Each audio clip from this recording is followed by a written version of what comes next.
देख रहे हैं डिजिटल नेताजी।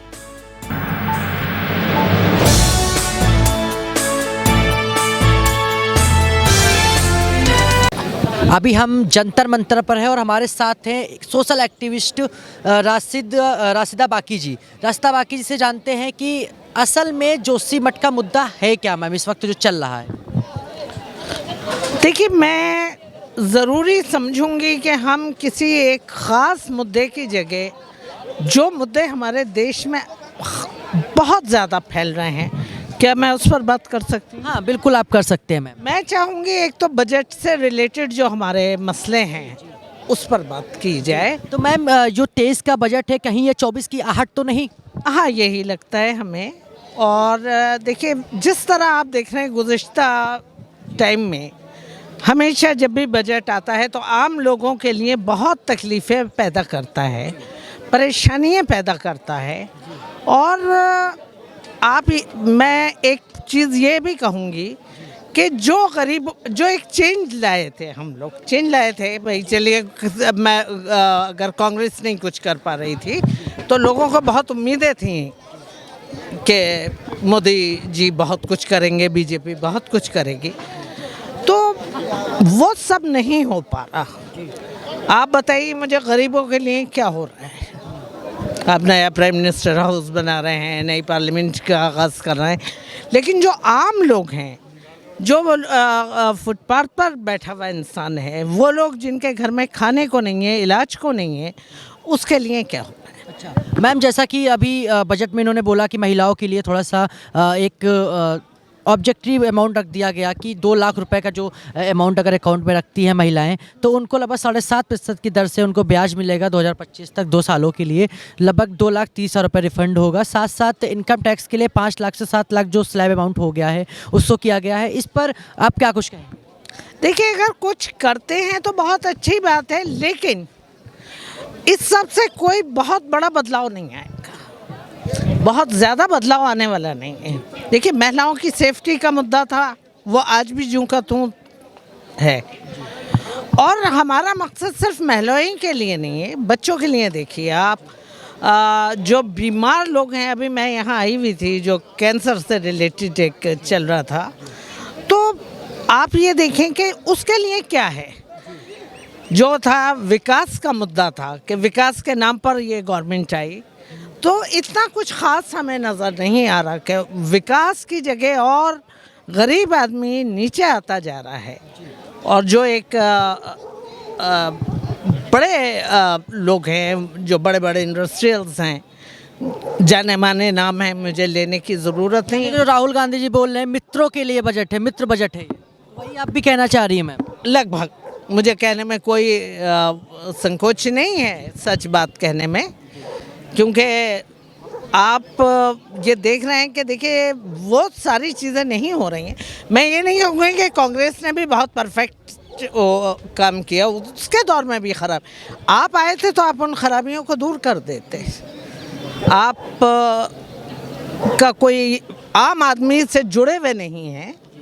और पहले देखिए, एक जनता दरबार लगता था जिसको कोविड के नाम पर इन लोगों ने ख़त्म कर दिया। सर एक सेकंड, हम लोगों को अगर बात करनी है हम तो पहुंच सकते हैं, लेकिन आम आदमी नहीं। राजीव जी, मिसेस गांधी, ये लोग आम आदमी से मिलते थे। और मुझे लगता है कि राहुल जी की ये जो यात्रा है तो शायद कुछ बदलाव लाए। यानी कि भारत जोड़ो यात्रा से बदलाव आने वाला है, ये आपका कहना है मैम? ये मुझे उम्मीद है, मैं यकीन नहीं कर सकती। उनकी पर्सनैलिटी का बदलाव तो सभी देख रहे हैं, जो एक चेंज उनकी पर्सनैलिटी का है वो सब देख रहे हैं।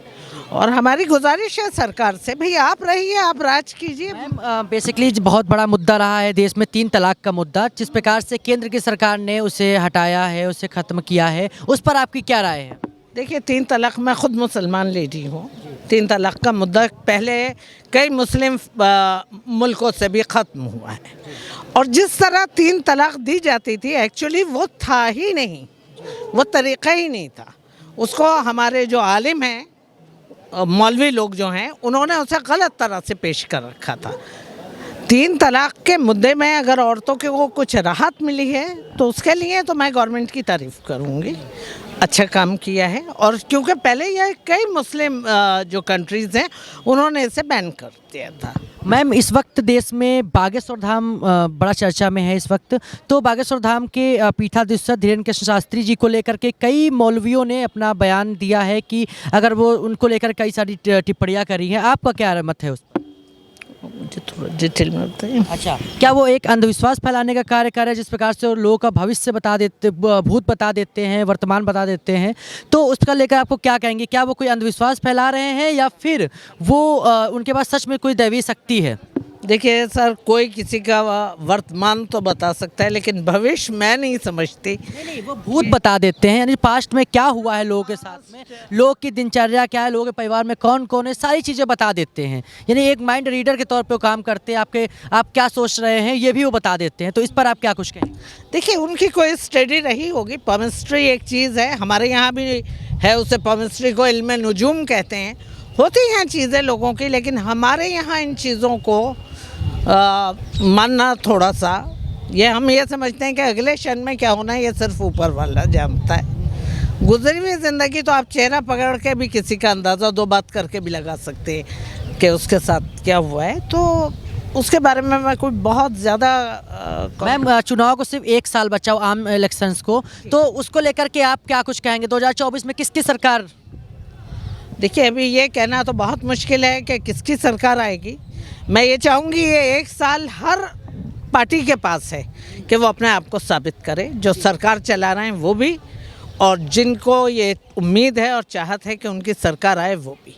आप आम लोगों के लिए कीजिए, बच्चों के लिए कीजिए। सबसे बड़े मुद्दे ये हैं कि आपने कहा गरीबी हटाओ, गरीबी हटाओ में आपको हर रेड लाइट पे 50 बच्चे भीख मांगते हुए मिल जाएंगे। आप रेड लाइट्स एरिया से भी वोट, मतलब मुझे ये कहने में नहीं है, वहाँ से कितनी बीमारियाँ लोग फैलाते हैं और लेकर आ रहे हैं। आप लोग क्यों नहीं फोकस करते उन लोगों पर? वो कहाँ से आते हैं बच्चे, क्या है क्या नहीं है, इन सब चीज़ों को देखना ज़रूरी है। और अब माहौल हमारे यहाँ का एका होना चाहिए। देखिए, हिंदू, मुसलमान, सिख, ईसाई हिंदुस्तान में सब मिल के रहे हैं, सब ने मिल के, हमारे भी बुज़ुर्गों ने आज़ादी की जंग लड़ी है। ये जो एक मेंटलिटी, चाहे वो मुसलमानों में हो या वो किसी भी मज़हब से हो, उसको हम सबको ख़त्म करना चाहिए। और देखिए, मौलवी और पंडित गवर्नमेंट नहीं चला सकते, गवर्नमेंट आप चला सकते हैं, नौजवान चला सकते हैं, आम जहन चला सकता है, जो मज़हब से ऊपर हटकर और उठकर। और ये राम का मुल्क है, ये गरीब नवाज का मुल्क है, अजमेर शरीफ। तो इस मुल्क के हवाले से तो हमें बहुत सुधरी हुई सोच रखना चाहिए, मोहब्बत की बात करना चाहिए, नफ़रत की बात नहीं। कोई पिक्चर आती है, किसी को प्रमोट किया जाता है, जी कश्मीर फाइल्स आ रही है, उसकी प्रमोशन हो रही है, पठान आ रही है, कभी उसको आप उसे मुद्दा बना रहे हैं। अरे आप जो मुद्दे हैं सड़क पर उनको देखिए, ये मेरा मानना है। बहुत बहुत धन्यवाद मैम आपका हमारे साथ जुड़ने के लिए, हमारे चैनल के माध्यम से।